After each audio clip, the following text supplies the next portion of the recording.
Bonjour, mesdames et messieurs. Bienvenue à cette autre émission de On a tous une histoire à raconter. Aujourd'hui, j'ai quelqu'un de spécial dans le sens qu'on change un petit peu. On n'a pas reçu, je me sens un petit peu coupable, on n'a pas reçu beaucoup de dames à date.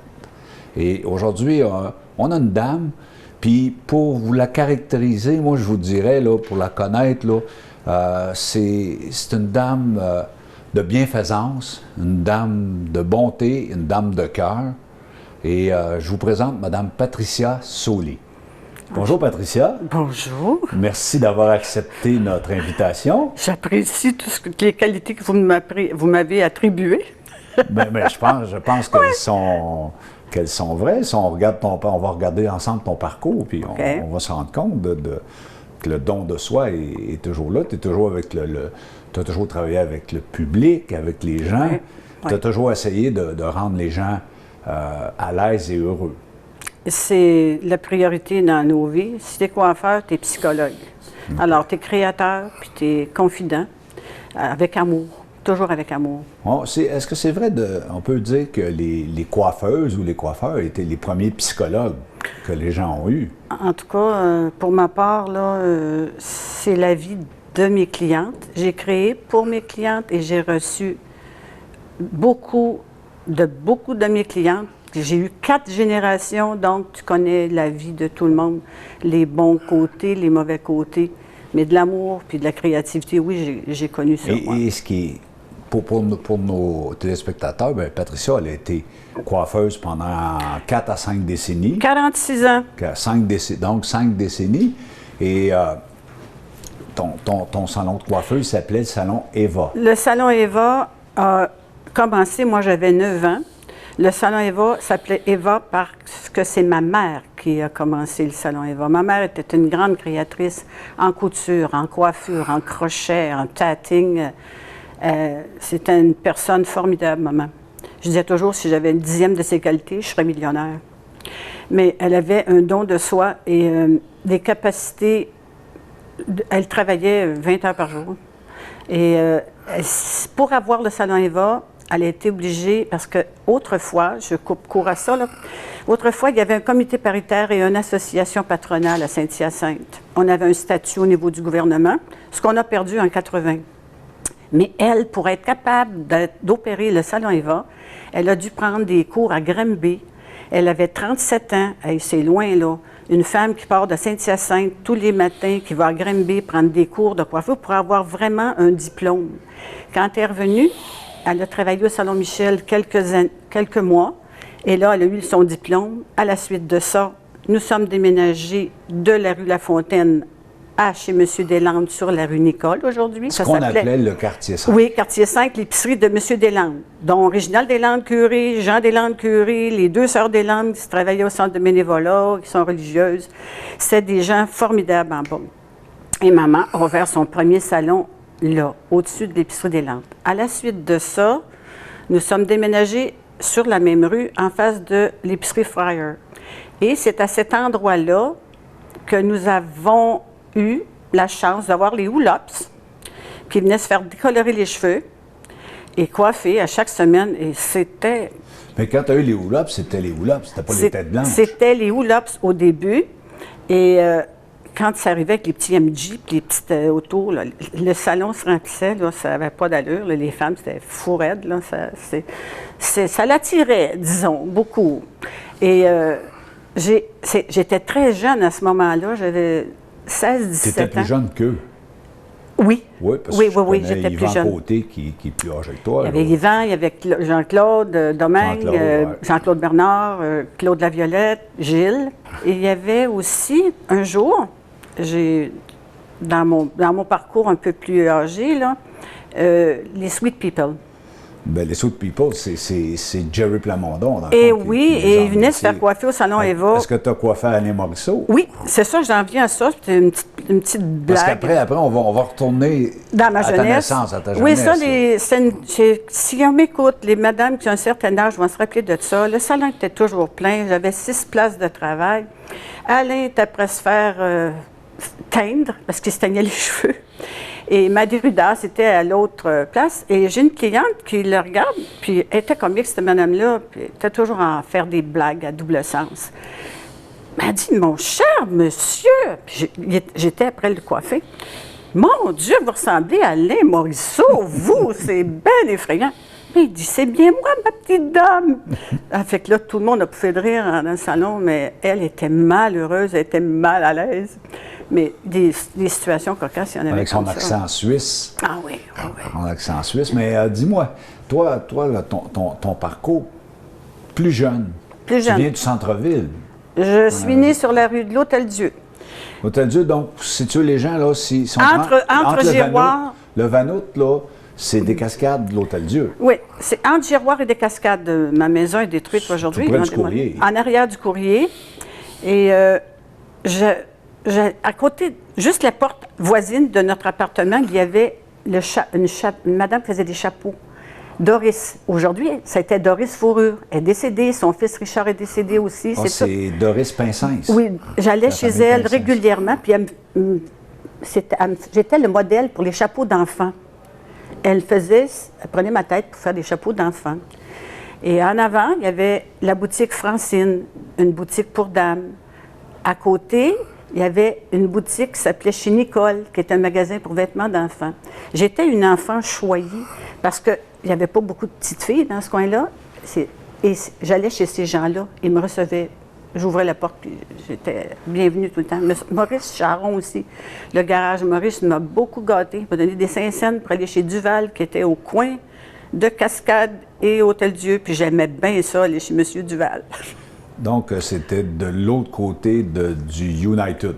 Et United existait déjà, hein? L'United existait déjà. J'ai un jour été m'acheter une robe, ma première robe bateau, on appelait ça dans ce temps-là, qu'un collet matelot, au United. Et les planchers craquaient beaucoup, déjà. C'est drôle, je me souviens de ça. Ça faisait peur quand tu rentrais là. Puis il n'y avait pas de salle d'essayage, c'était un rideau. Hein. Est-ce que Patricia est un artiste aussi? Je crois que oui. Ta mère l'était aussi. Ma mère l'était. Mais toi, tu as hérité de tout ça? Oui, j'ai pas de tout. Quand même. Pas tout, au niveau de la coiffure. Mais je me rappelle, quand j'avais 4 ans, elle m'avait fait des petites broches à tricoter avec des effaces au bout pour pas que je me blesse. Je suis en dessous d'un Sacré-Cœur de Jésus parce que maman avait fait introniser le Sacré-Cœur, elle était très croyante et très pratiquante. Et je me berçais, puis je disais, je vais me faire un chandail. J'ai 4 ans, là. 4 ans, 5 ans, là. Elle m'a dit, il faut t'apprendre à faire les mailles avant. Fait que maman nous donnait le goût d'innover. Je faisais des couvre-pieds avec elle le soir, assise sur la table, je tirais ça. Maman faisait des carrés, puis moi, je tirais ça. Mais j'étais très gourmande. J'attendais toujours le sandwich aux œufs à la fin. mais toi, tu ouvres ton salon. J'ouvre mon salon. Ton salon, quand tu ouvres ton salon, c'est le salon de ta mère. C'est le salon de ma mère. Ça s'appelle Salon Eva, qui est ta mère. Maman était fatiguée. Ma soeur, on avait travaillé ensemble, ma soeur, ma mère et moi. Beaucoup plus âgée, je pense. Hein, une très grande artiste, ma soeur aussi, considérée semi-voyante. Mais elle a fait 49 ans en coiffure. Quand son salon a fermé, ses clientes que j'avais connues toutes petites, Madame Saint-Pierre, Madame Chartier, toutes les madames connues de Mais quand tu étais sur la rue Bourdage, moi, je me souviens, parce que M. Blier était un ami à moi, et je me souviens d'avoir été, M. Blier qui me dit, je me présente à son magasin de sport, ouais. Il dit, mon ami bourgeois, viens, on va aller voir Mme Banazac. Madame Banazac. C'était toi, ça, Mme Banazac. Mme Banazac, c'était moi. J'étais mariée avec un Polonais. J'ai eu 3 enfants, 3 beaux enfants. Éric, Grégory et Kevin. Ouais. Oui, et monsieur, à un moment donné, se présente, mon Denis, il voulait une coupe de cheveux, puis j'avais un plafond qui était défectueux. J'ai dit, il dit, je te l'arrangerai ton plafond si tu me donnes un bec. Mais le salon était plein bondé. Ben, j'ai dit, je vais te le donner, ton bec. Je lui donne un beau gros bec, puis j'ai eu mon plafond. Il m'a arrangé mon plafond. Tu m'as mentionné que quand on pénétrait chez toi, il n'y avait pas quelque chose de spécial qui se passait? Oui. Quand j'ai changé d'endroit, de chez M. Blier en haut, en arrière du bureau de poste, je suis déménagée au bout de quelques années. Moi, je suis croyante et pratiquante. Et puis, j'ai décidé de faire bénir mon lieu de travail, avec mes employés que j'adorais. Je dis, pour la première fois de ma vie, je pense que je dis employés aujourd'hui, parce que j'ai toujours dit mes filles. C'était mes filles. C'était ma fierté, là. J'ai le frisson sur le corps, là. J'ai eu un personnel de choix, moi. J'ai été bien chanceuse. Alors, je dis, il faut que je fasse bénir les lieux. Quelqu'un me dit, prends le curé de la Providence. Je dis, il n'en est pas question, je prends le curé. Je le trouve un petit peu... Pourquoi tu n'as pas pris non, curé de la paroisse? Non. J'ai pris mon cher ami Thomas Demers. On l'appelait le petit Père Sale. Il ne voyait pas bien, M. Thomas Demers, et il travaillait beaucoup. Il était reconnu, lui, pour le mouvement scoutisme. Hein? On a appelé Thomas Demers. Et c'est sur la rue Saint-Prosper. Il y a un édifice qui lui appartient. Thomas Demers donnait une messe en anglais une fois par mois à la petite chapelle bleue des Pères dominicains, si je me rappelle bien. Et quand il est venu bénir mon salon de coiffure, je me rappellerai toute ma vie, il dit « Toutes les personnes qui passeront par cette porte seront des personnes bénies. » Et toute ma vie, chaque fois que quelqu'un entrait, chaque fois que quelqu'un sortait, je n'avais jamais dit ça à personne, mais je les bénissais. Je savais que quand elle passait, elle était bénie. C'est un lieu d'amour qu'on a eu dans notre vie. Pour toi, c'est important, l'amour. Ben oui, il n'y a pas d'amour. L'amour entre toi et tes filles qui travaillent pour toi. L'amour at large. Les clients aussi. Ah oui. Et quand j'ai eu la chance, j'ai arrêté de travailler il y a quelques années, mais j'avais une cliente que j'avais eue toute ma vie, que ma sœur avait eue au début. Puis elle se mourait à l'Hôtel Dieu. J'avais appris qu'elle allait décéder. Et j'avais fait ses filles et ses petites-filles. Alors, je me présente à son... Je lui dis bonjour, Madame Paradis. Je peux dire son nom parce qu'elle est partie aujourd'hui. Les gens qui l'ont connue vont comprendre. C'est une femme très orgueilleuse, qui était une très belle femme, puis elle aimait toujours être très bien mise. Puis sa petite fille était coiffeuse. Je suis entrée dans la chambre, aux soins palliatifs à l'Hôtel Dieu. J'ai dit bonjour, Madame Paradis, je m'en viens vous coiffer. Et je l'ai coiffée pour son décès. Je l'ai coiffée, elle allait mourir peut-être le lendemain, là. J'avais une complicité d'amour et j'aurais jamais changé de métier, moi. C'est un accomplissement de créativité et d'amour. Puis il y a juste ça qui est important dans la vie, l'amour. Si tu fais un job que tu n'aimes pas, reste chez vous. Mais moi, dans toute ma vie, pas une journée, j'ai souhaité rester chez moi. Okay. J'ai aimé ma vie. T'as aimé ta vie? J'ai aimé ma vie. OK. Tu as élevé à travers ça 3 enfants? 3 enfants. Éric, qui est criminologue, qui a eu 2 enfants. Grégory, qui est décédé. Grégory, je veux en parler parce qu'il y en a qui ont des gros problèmes dans leur vie avec ça, qui ne disent pas les vraies choses. Mon fils avait un problème de santé mentale majeur. Il était schizophrène et bipolaire. Et puis, je l'ai appris d'une bizarre de façon, parce qu'un jour, j'avais laissé leur père et Greg, il dit « Maman, je suis malade. » Il dit « Je vais t'amener voir le psychiatre. » Et fait que j'ai dit « Ah oui, moi, je connais pas ça. Je sais pas c'est quoi. Pas informée là-dessus. » La madame, elle me dit « Ça ne se soigne, c'est à long terme, madame. » Ben, je dis « Vous allez le soigner, puis il va guérir. » Ben, elle dit « Non, madame, à long terme, la maladie. » Mais elle le dit. Et quand je suis sortie de là, j'ai compris. C'est difficile à soigner, ça ne se soigne à peu près pas. Tu étais dans le déni au début, là, tu sais. Au début, très longtemps. Et il est décédé quelques années après, et on avait un petit bébé d'1 mois quand il est parti. Mais quand j'ai eu une preuve d'amour de toute ma clientèle, chez les Pères dominicains, à son service religieux, c'était bondé. Et quelqu'un arrive près de moi et dit « Est-ce que je peux chanter l'Ave Maria? » Elle s'appelait Estelle. J'ai dit là, rendu ici, j'avais travaillé jusqu'à midi. Là, je recevais les gens à 1h l'après-midi pour le service. J'avais travaillé jusqu'à midi. Et il y avait une journée ensoleillée, une journée d'amour. Mais on peut avoir l'amour dans la peine aussi. Oui. Et c'est le partage. C'est ça se partage. Fait que n'ayez pas peur, ceux qui ont des problèmes de santé mentale. J'avais été demander de l'aide au Phare, un organisme dont je me suis occupée quelques années en tant que membre. Il y avait Christiane Bernier aussi, qui à un moment donné était avec nous autres dans le conseil d'administration. Un organisme hors pair. Si vous avez des problèmes dans vos familles, quelle que soit dépression, santé mentale, quelque corde que ce soit, allez chercher de l'aide. Et moi, j'ai donné des conférences aussi à Belleuil pour la santé mentale. J'ai fait des kiosques d'information au centre de chat.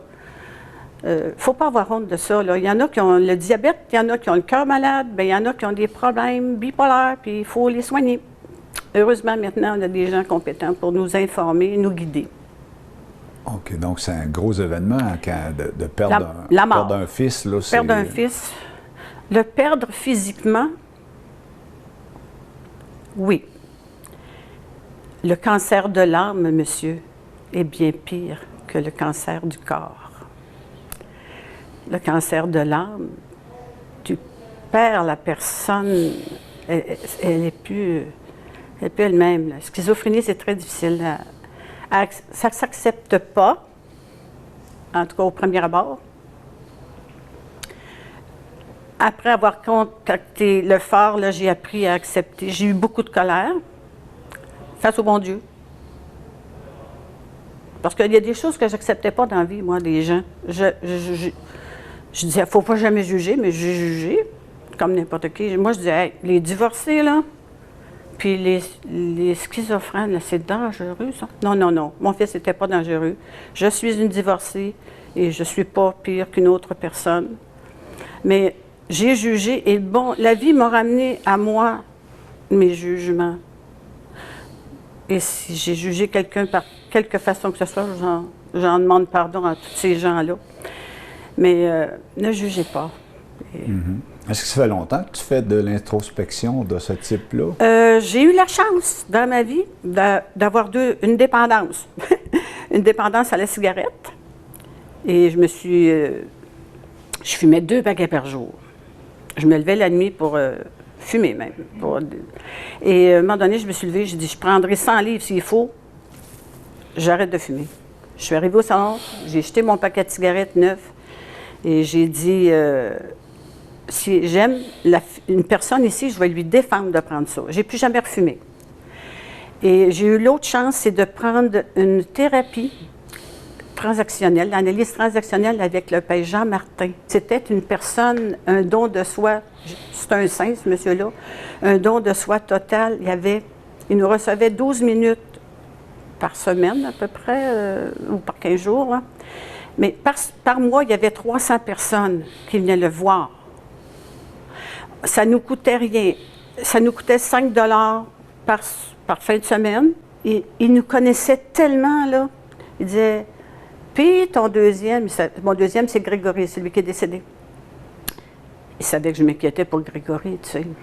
Puis il nous savait, il nous connaissait par cœur. Un saint homme, il n'y en a plus. Puis je disais, à un moment donné, la thérapie finie au bout de 3 ans, et je le prends dans mes bras. Puis je le serrais, là.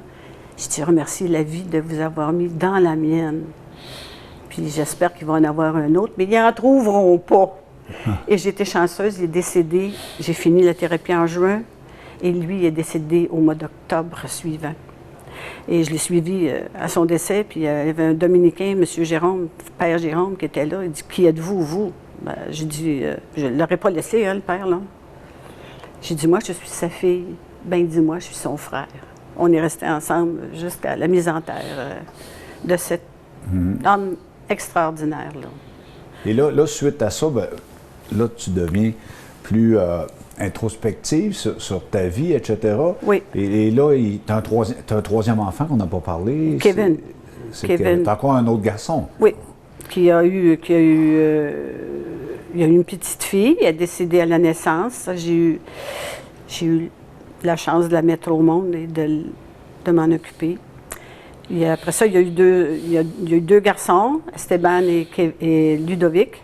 Et maintenant, on a des petits jumeaux qui s'appellent Andréane et Nathan. Ça fait une belle famille. Tu n'as pas eu de fille. On a parlé de 3 gars. Donc, il n'y a pas de relève comme il y avait eu de ta mère à toi, non. etc.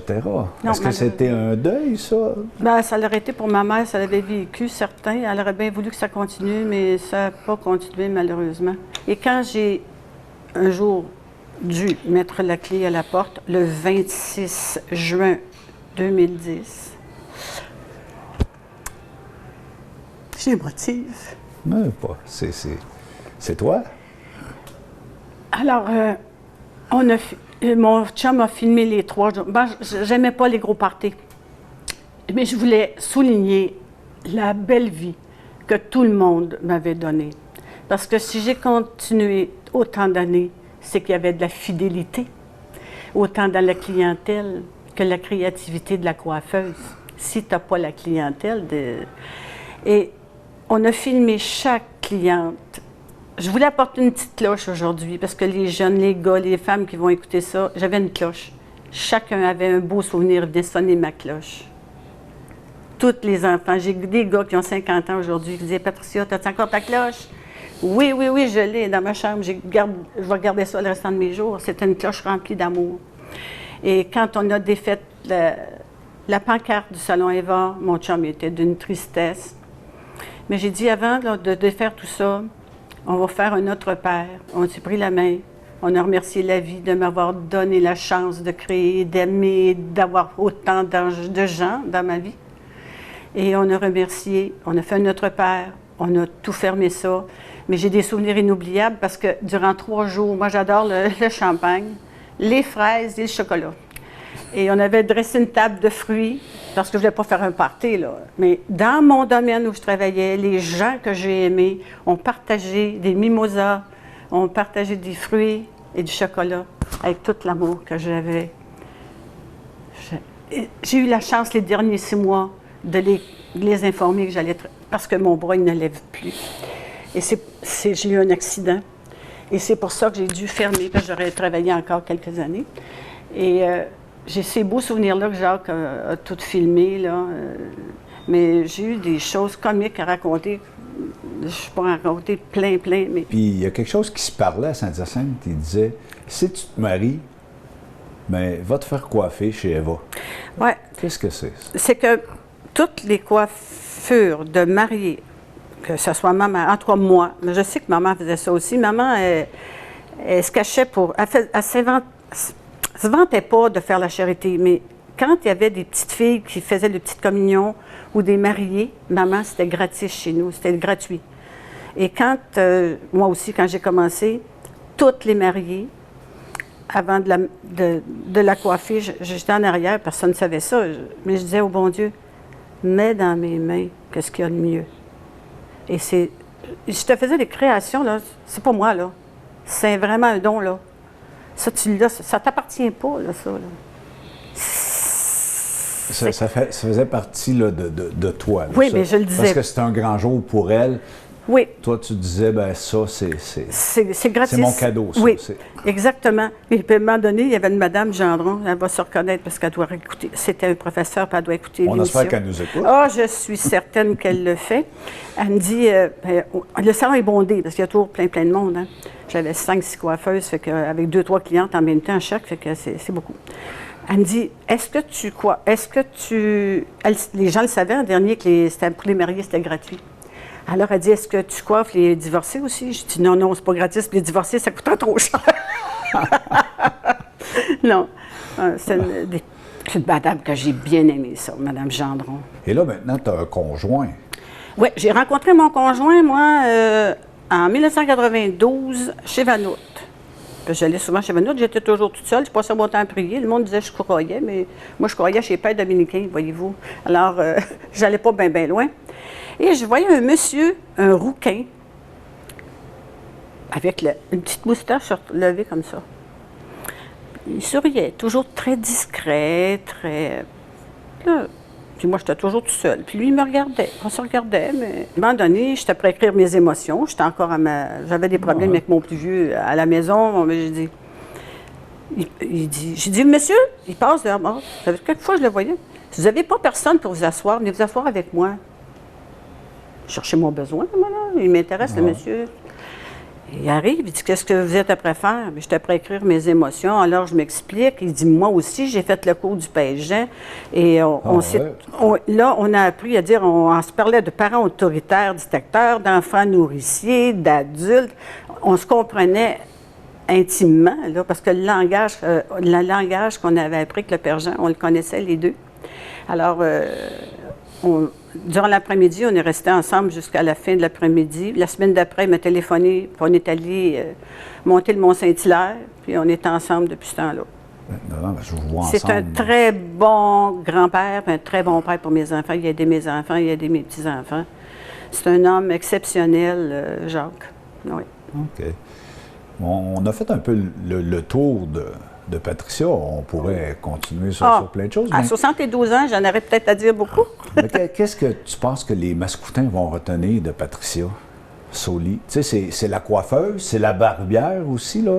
Mais qu'est-ce que tu veux que toi, tu aimerais qu'ils retiennent de toi? L'amour. Le don de soi aussi. Le don de soi, l'amour. Ce que j'ai créé, le plaisir que j'avais à les voir entrer, le plaisir de créer pour... Les gens qui rentraient chez toi, ils rentraient avec le sourire. Oui. Toujours. Avec le goût de changer quelque chose. J'avais toujours, puis je dis à mes filles, si vous changez une mèche de cheveux, il faut changer les clients, il faut les stimuler, il faut les changer. Si tu changes une mèche, tu changes la coiffure. Alors, mais j'ai eu des filles, j'ai eu des Sylvie, des Lucie, des Céline, Marilyn, j'ai eu des Francine, j'ai eu toutes des filles qui créaient, qui étaient excellentes. Des comédies qu'on a jouées aussi. Oui, je veux que mes filles, Sylvie, la première que j'ai eue là, c'est Sylvie, Céline, Marilyn. Marilyn, c'est mon bébé à moi, je l'ai formée du début à la fin. Elle travaille présentement à l'Hôtel Dieu, Saint-Hyacinthe. C'était une grande créatrice, elle avait un don dans ses mains incroyable, cette fille-là. Et puis aujourd'hui, Patricia, comment tu occupes tes journées? Je fais du bénévolat. Je fais partie du Club Optimiste de Douville. Je m'occupe de mes petits-enfants, c'est priorité 1. Mais là, on ne se voit pas, la COVID oblige. Là, ça, c'est une tristesse, par exemple. Mais ce qui m'a manqué le plus à la retraite, c'est le manque de gens. Je manquais du monde. Je ne vois plus personne. Tu es habitué de voir une vingtaine de personnes différentes par jour, de communiquer. Et non, c'est ça, c'est pas le travail, non. La créativité, non. Mais à chaque fois que je suis sur la rue, je rencontre quelqu'un ou je rencontre encore plein de mes filles. Si j'étais très sévère, parce que j'ai été très sévère, j'étais autoritaire, dictateur, contrôleur, pas mal. Après m'être connue, j'ai vu que j'avais bien d'autres qualités. Je n'avais pas juste des défauts, mais les filles avec qui j'étais le plus sévère, elles ont un salon de coiffeur puis elles sont bonnes. Mais c'est ça. J'en demande pardon, mais en même temps, je suis fière. Puis, mais de toute façon, elles sont toujours restées avec toi. Oui. Oui. Donc, elles n'ont jamais vu cette espèce-là d'autorité comme négative. C'est une autorité pour avoir un bon service, pour plaire aux clients. Pas un bon, un excellent service. Un excellent. Bon, OK, tu as le mot. Un excellent service. Les filles avaient un costume. Il fallait travailler d'une telle façon. C'est un groupe. Ça doit être pareil. Oh non, j'ai eu des filles formidables. Merci les filles. Je ne l'ai pas assez dit. Vous étiez vraiment excellentes. J'ai eu la chance de vous avoir dans ma vie. C'est ça. Merci beaucoup, Patricia, pour cette magnifique entrevue.